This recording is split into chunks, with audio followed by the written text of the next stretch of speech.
Just a little talk about the Ultraverse and their books.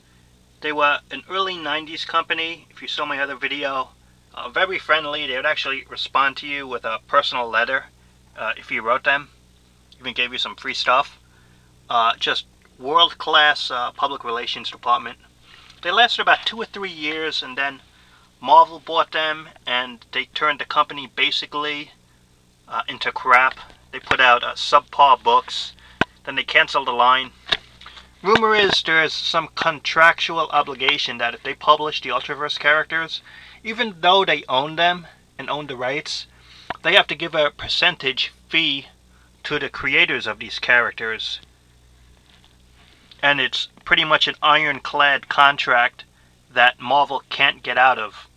So rather than publish the characters and then rightfully pay the creators whatever percent it is, their money for making these characters and bringing them to life, Marvel, being stingy, would rather say, basically, F you, we're not going to publish these characters and books because we don't want to pay you a dime. You know, with other media such as movies and television, and especially books, you know, you can't make a Stephen King book into a movie and not pay the creator something. You can't make a Star Wars action figure or animated show without paying the Lucasfilm a percentage of the money. You can't make a Harry Potter movie or television show or adaptation or action figures and not pay J.K. Rowling's some money. But in comic books, it's always okay that you could use the creations of Superman and of Spider-Man and of the Hulk and of Iron Man and Thor and all those wonderful characters, right? And not pay the creators who made them a squat dime. The hell with them, right? Don't pay them nothing. In that regard, the history of comic books really is a shame, and a public shame, because you don't get away with that in books. You do not get away with that in TV shows. You do not get away with that in movies. And you do not get away with that in other media. If the people made it, they get something. But in comic books, you make an icon like Spider-Man, you make an icon like the Hulk, you get nothing. You get no rights, you get no official credit, and you get no compensation financially. That's a screwed up history, let me tell you. And so if what I read about the contracts being that if Marvel publishes these characters, they have to give the makers some percentage, seems normal, right? But that's probably the reason that they don't publish these titles or characters anymore. Because they don't want to give the money to the people who made them. And if those contracts are, as I heard, ironclad, and you can't wiggle out of it, then that's why they don't publish it.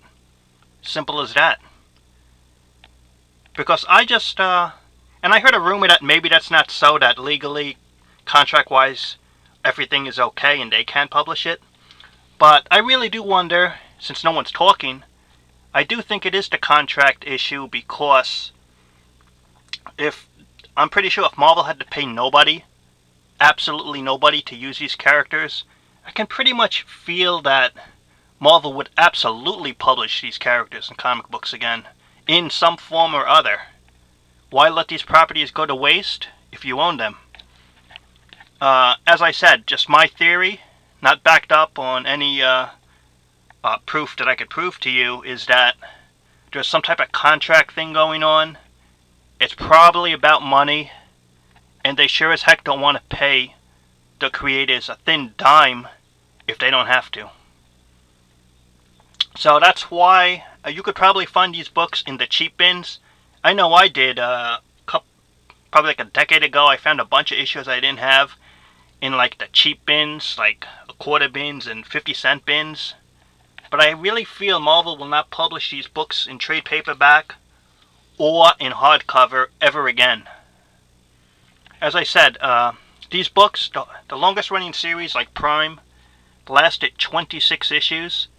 That's just over 2 years. Everything else didn't last as long.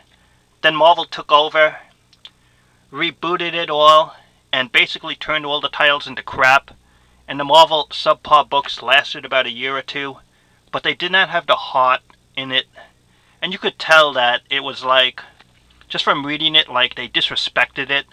Like they didn't care for these characters back then. Because they'd rather work on the Marvel books, the creators, than work on these properties. And after a year or two of subpar quality, Marvel just outright canceled it. As I said, is it about money? That's just my best guess. So let's get into the books and let me just talk about it a little bit.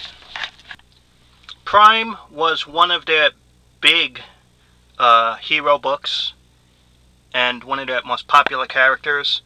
He was basically a teenager who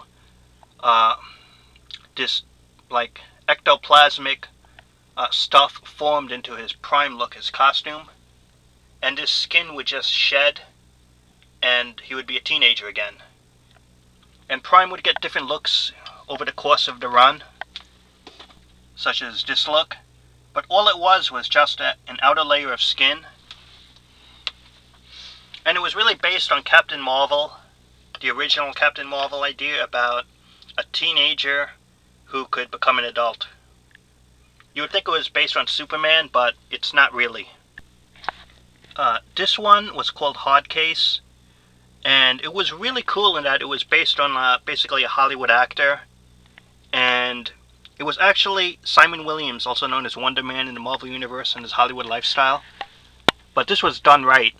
Wonder Man was never done right in Marvel Comics about Hollywood lifestyle, and this one actually gave you a glimpse of Hollywood, and he was basically a celebrity, and he was actually based on the early Superman, in that Superman could only jump and had some strength, but he was never all-powerful, strong. And that's the same case with Hard Case. He could jump, he's strong, but he's not ultra-powerful, and he don't have eye beams and stuff like that. Nightman was a really good comic book, and they had a TV series, actually. Steve Englehart was the creator, and basically Nightman was your Batman type of hero. After an accident, he could hear people think if they were thinking evil. So if they had evil thoughts, he could actually pick it up in his head and hear it. And then he would think like what to do about it, and then he would interfere and solve crimes, basically. His mask, he had night vision on it. He had a cape.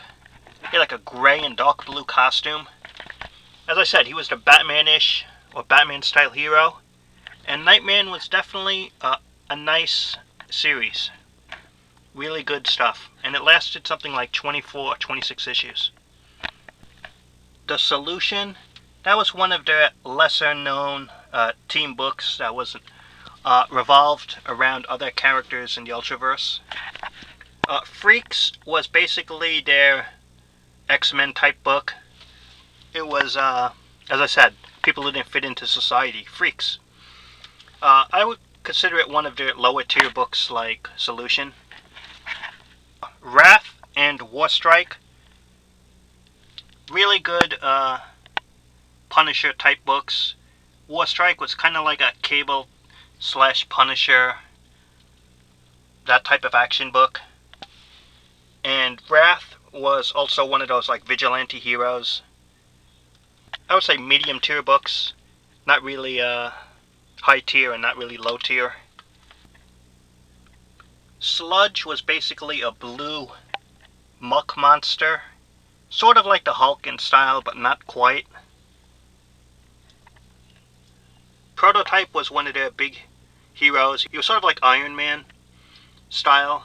Guy in a costume that gave him powers. Breakthrough was one of their big crossover events. And probably one of the few that they had right before Marvel took over. The Strangers was a team book, and different heroes and powers, sort of like maybe Justice League or Avengers, with diverse characters in it. Prototype, another good cover there. Mantra was an interesting story. It was a man who dies, and then he comes back in a woman's body. He has all his memories from when he was a man, and it really sets up some interesting situations, being that he's now a woman in this body. And it was definitely one of their higher tier books, in my opinion. As was Prototype, one of their higher tier books. Definitely one of my favorite series and characters in the Ultraverse. Solitaire. Solitaire, just a great name, great visual costume. He's sort of like your Deadpool or Punisher, vigilante type hero. So if you're a fan of like Deadpool, Punisher, something like that, this was the title to check out. There's mob stuff in there. It was just a good book.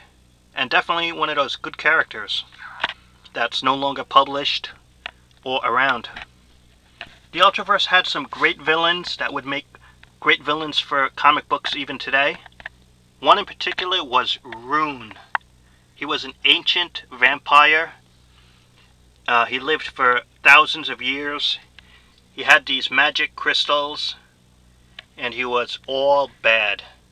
This was a really good bad guy. And Lord Pumpkin, another good bad guy for any comic book universe. He was basically a pumpkin. He wasn't a physical human, magical, and evil. That wasn't all of the Ultraverse titles. There were a lot more, but I just wanted to spotlight some of the main ones and some of the main ones I followed.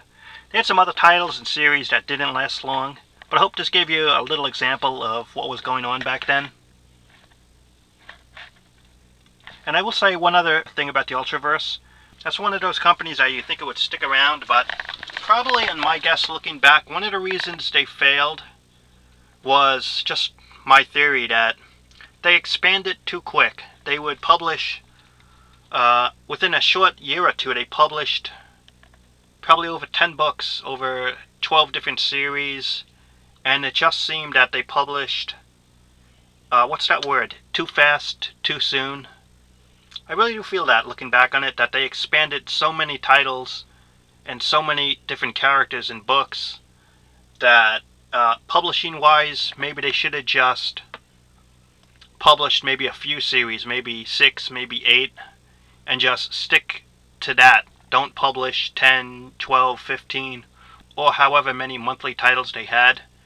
Maybe by doing that, by publishing so many books, readers couldn't process all the new characters and keep up, and financially paying for all of these books creatively maybe took out the financial resources they need. That had they took a more conservative approach in terms of publishing, maybe they would have lasted a little longer. But probably not, because when the 90s really imploded and comic companies went under and the big boom was over, probably a lot of these companies just suffered financially, and whether Marvel bought them out or not, they probably would have just, due to financial reasons, probably would have just went under anyway. It's hard to speculate, but that's just some thoughts about the topic. So, thanks for watching, and talk to you later.